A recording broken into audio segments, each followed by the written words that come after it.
Hello and welcome to episode 629 of the Daily Comic and Collectible.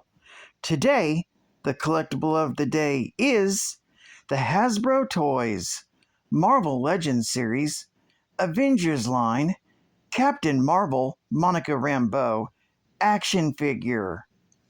Bring the excitement and wonder of the Marvel Universe to your collection with the Captain Marvel and Doctor Doom Marvel Legends series box set.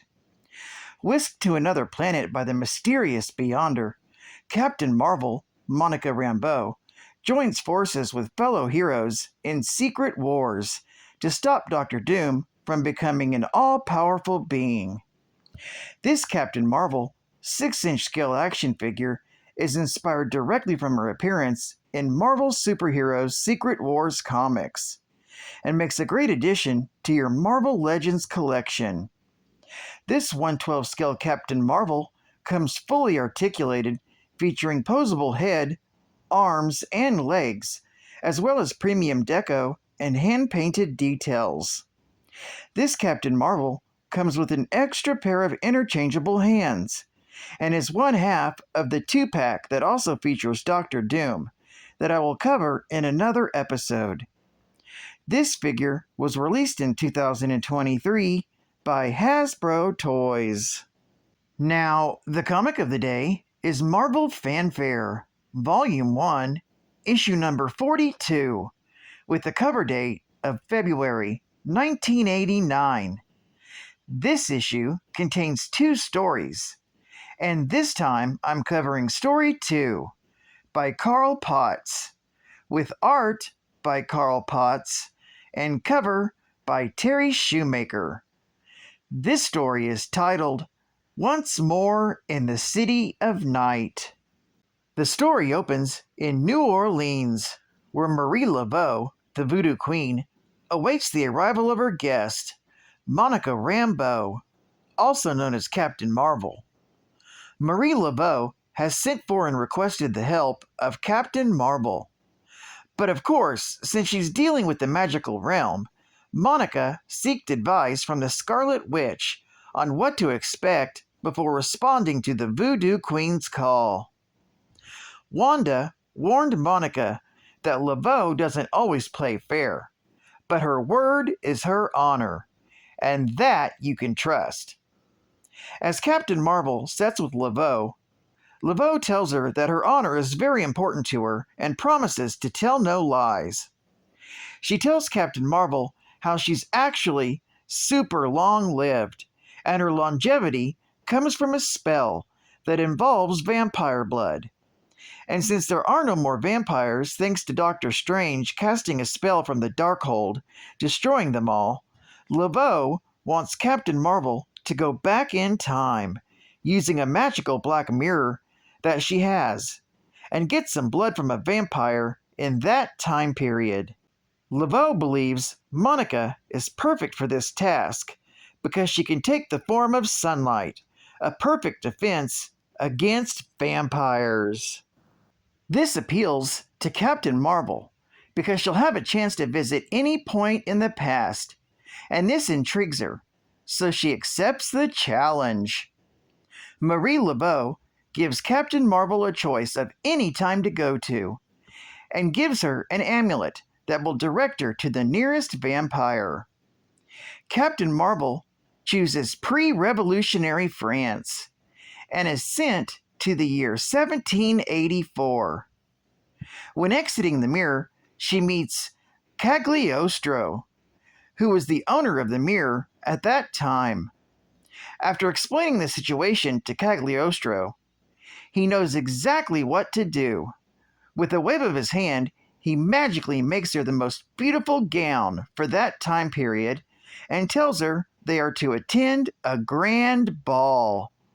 But cautions her the vampire is no ordinary vampire. It is the one and only Count Dracula. Monica Rambeau is escorted to the grand ball by Cagliostro, and he introduces her to the Count himself, and he's instantly taken with her beauty. After dancing most of the night away, Cagliostro interrupts and tells Vlad that they must depart. Later, after the sun rises, Captain Marvel tracks the Count to his coffin, using the talisman she received from Marie Laveau. As she draws a vial of Dracula's blood, he suddenly awakens, tossing her across the room. It's then Captain Marvel is bitten and nearly turned into a vampire herself. But she manages to escape the Count's grasp by turning herself into pure sunlight. Captain Marvel then returns to the mirror, yet worries that this incident has made Dracula an enemy of Cagliostro.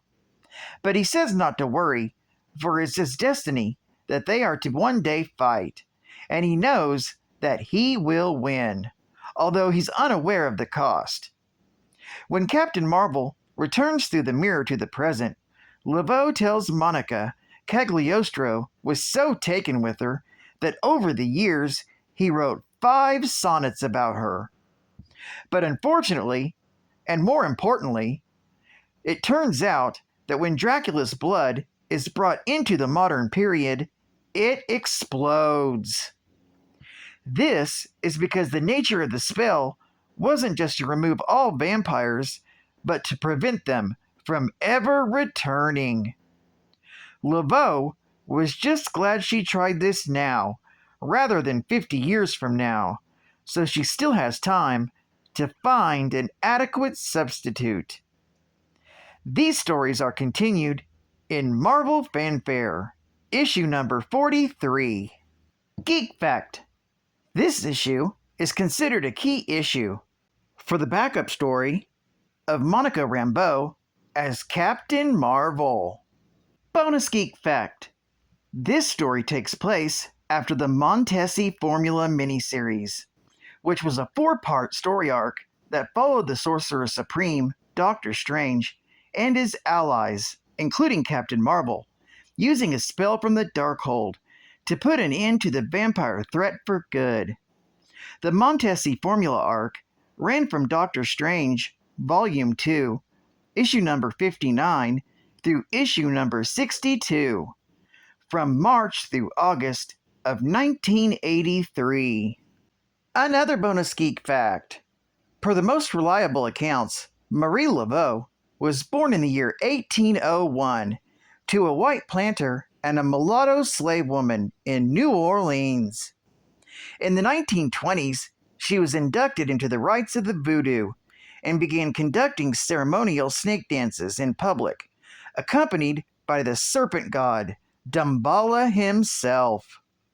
And by 1855, she had several children and was living in a mansion which she supposedly gained after enchanting a judge to find a client's son innocent.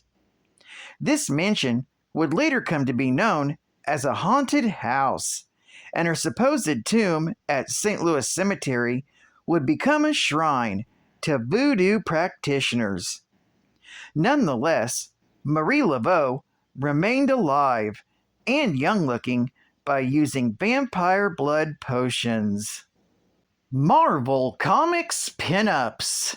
This issue's back cover contains a cover pinup of Captain Marvel, Monica Rambeau, and Count Dracula. The pinup reveals Captain Marvel exiting the Black Mirror and being intercepted and attacked by Dracula. This pinup was created by Bob Hall. And final geek fact. Demonstrating light and energy manipulation at a young age, Monica Rambeau hid and suppressed those abilities until she was bombarded with extra-dimensional energy emitted by a stolen device. Rambeau, now a harbor patrol officer, then discovered an ability to convert her body mass into any form of energy of the electromagnetic spectrum, granting her the alias of Captain Marvel. Unable to achieve success in the Navy as she faced adversities as a black woman, Rambeau met recognition with the Avengers. Her competence led her to become one of the most trustworthy members of the group, and in due course, the Avengers Chairwoman. Well, I'd like to thank you for joining me for another Daily Comic and Collectible, and I hope to see you again Thursday. This is Cat Fan Comics Man, and I'll catch you on to flip, baby. Over and out.